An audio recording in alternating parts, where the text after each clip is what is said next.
গীতায় অর্জুনকে কর্ম, জ্ঞান, যোগ, ভক্তি উপদেশ করছেন। নিস্ত্রয়ী গুণ্য ভবার্জুন, তুমি গুণাতীত হও।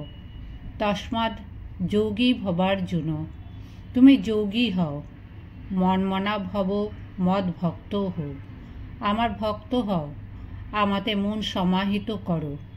এখানে শ্রী ভগবানের সঙ্গে অর্জুনের গুরু শিষ্য সম্পর্ক।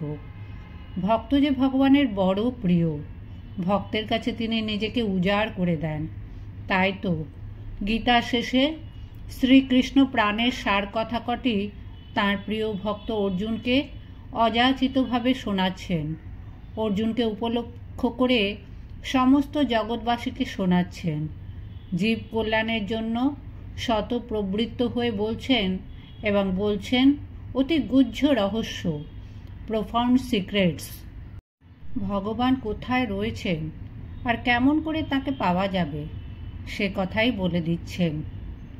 ঈশ্বরঃ সর্বভূতানাং হৃদ্দেশে অর্জুন তিষ্ঠতি, ভ্রাময়ন সর্বভূতানি যন্ত্র আরূঢ়ানি মায়য়া, তমেব শরণং গচ্ছ সর্বভাবেন ভারত, তৎপ্রসাদাৎ পরাম শান্তিম স্থানম প্রাপ্যসি শাশ্বতম।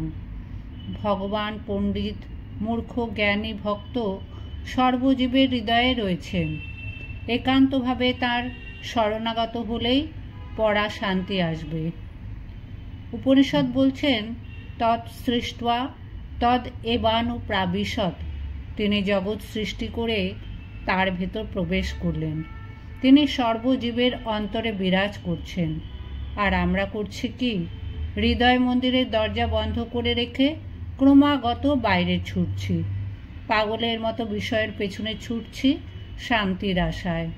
কত ধাক্কা খাচ্ছি, আঘাত পাচ্ছি, তবু এ ছোটার বিরাম নেই। তিনি অন্তর্যামী রূপে আমাদের হৃদয়ে রয়েছেন, সে হুঁশ নেই। তিনিই ঘোরাচ্ছেন তার মায়ার নাগরদোলায়, আমরা ঘুরছি। আমাদের স্বাধীনতা কোথায়? তাই তো কৃপা পরবশ হয়ে তিনি নিজেই আমাদের বলে দিচ্ছেন পথের সন্ধান। তমেব শরণম গচ্ছ সর্বভাবেন ভারত।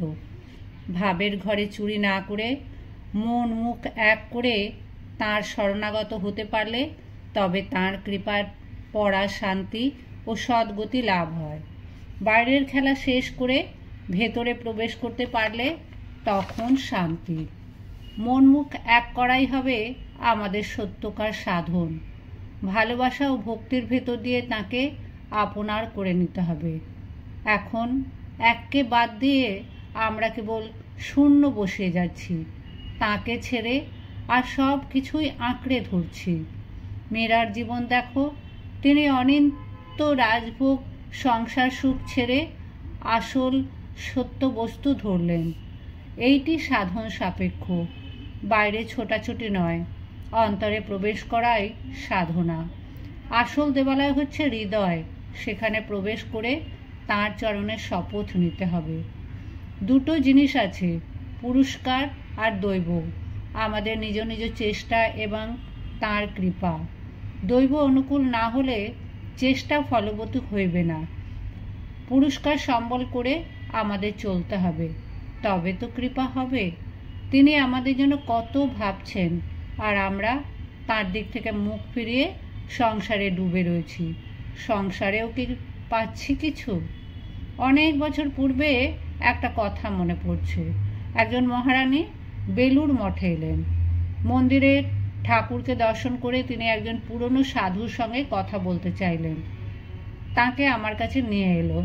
তিনি ঘরে এসে হাত জোড় করে কাঁদতে কাঁদতে বললেন, সংসারে ভীষণ অশান্তি, জ্বলে পুড়ে মরছি।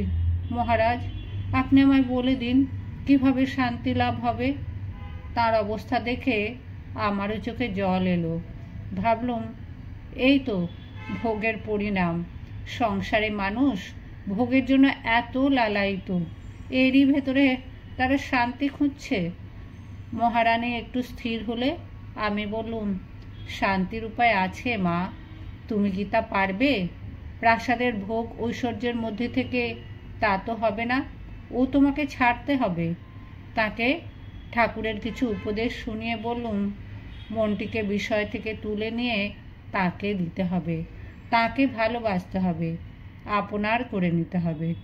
যদি তার জন্য ব্যাকুল হয়ে কাঁদতে পারো, তিনি নিশ্চয়ই তোমাকে শান্তি দেবেন।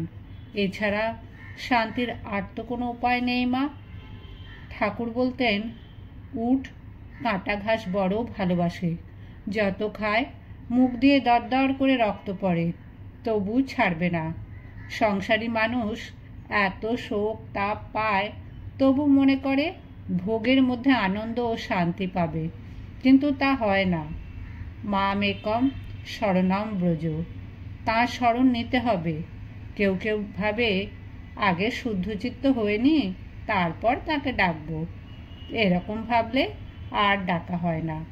যে যেমন অবস্থায় আছো সেখান থেকেই তাকে জড়িয়ে ধরো। সংসারের কাজকর্মের মধ্যেও তাকে স্মরণ মনন করে চলো। গীতায় বলেছেন, তস্মাৎ সর্বেষু কালেষু মাম অনুস্মর যুদ্ধ চ। সর্বক্ষণ আমাকে স্মরণ করো, শুধু আপদকালে কিংবা ধরা বাঁধা সময় নয়। গীতা শেষে শরণাগত ভক্তকে ভগবান তার সর্বগুহ্যতম বাণী শোনাচ্ছেন, যেটি পালন করলে আমাদের মন সম্পূর্ণ শুদ্ধ হয়ে যাবে। তুমি আমাকে নমস্কার করো, আমাকে পূজা করো, আমার ভক্ত হও, আমাতে চিত্ত সমর্পণ করো। আমি প্রতিজ্ঞা করে বলছি, এই কটি করলে তুমি আমাকেই পাবে, কেননা তুমি আমার প্রিয়। সব ধর্মাধর্ম পরিত্যাগ করে একমাত্র আমার শরণাগত হও, আমি তোমাকে সমস্ত পাপ হতে মুক্ত করব। ভগবান বলছেন, এসো আমার কাছে, ওসব ফেলে দিয়ে চলে এসো। তোমার যা কিছু দুর্বলতা মলিনতা আমি সব ধুয়ে মুছে সাফ করে তোমাকে আনন্দ ও শান্তিতে ভরে দেব। পূর্ণ শরণাগতি ও পূর্ণ আত্মসমর্পণ, অ্যাবসোলিউট সারেন্ডার। গীতা মুখে ভগবানের এই শেষ কথা। মন যত শুদ্ধ পবিত্র হয়, ততই আসে এই শরণাগতি। তাকে একটু ভালোবাসো, তাকে একটু দিলে তিনি শত গুণে ফিরিয়ে দেন। তিনি বিন্দুতে সিন্ধু দেখেন, তার দিকে এক পা এগোলে তিনি 100 পা এগিয়ে আসেন। এ ঠাকুরের কথা। তবে তো তিনি আমাদের এত আপন। তিনি প্রতিজ্ঞা করে বলেছেন, তার ভক্ত হয়ে তাতে মন সমাহিত করলে নিশ্চয়ই তাকে লাভ করবে। শান্তি পেতে হলে বাইরেটা ছেড়ে ভেতরে আসতে হবে। সংসারের অসার বস্তু ত্যাগ করে তার ভেতরকার সার বস্তুটি নিতে হবে। সেই সার বস্তু হলেন ভগবান। ত্যাগ চাই। ঠাকুর বলেছেন, গীতা 10 বার বললে যা হয়, গীতার মানে তাই। 10 বার বলতে গেলে ত্যাগই হয়ে যায়। গীতার এই শিক্ষা, হে জীব, সব ত্যাগ করে ভগবানকে পাবার চেষ্টা করো। গীতা আমাদের ত্যাগের পথে চলে পরম শ্রেয় লাভের অধিকারী হতে বলেছেন। সাধুই হোক আর গৃহী হোক, মন থেকে আসক্তি ত্যাগ করতে হয়। ত্যাগের পথে গেলে এমন বস্তু লাভ করবে ত্রিজগতে যার তুলনা নেই। তখন মনের এমন একটা অবস্থা হবে যে জগতের সবচেয়ে বড় দুঃখ আর বিচলিত করতে পারবে না। সে অবস্থা লাভেই আসল শান্তি।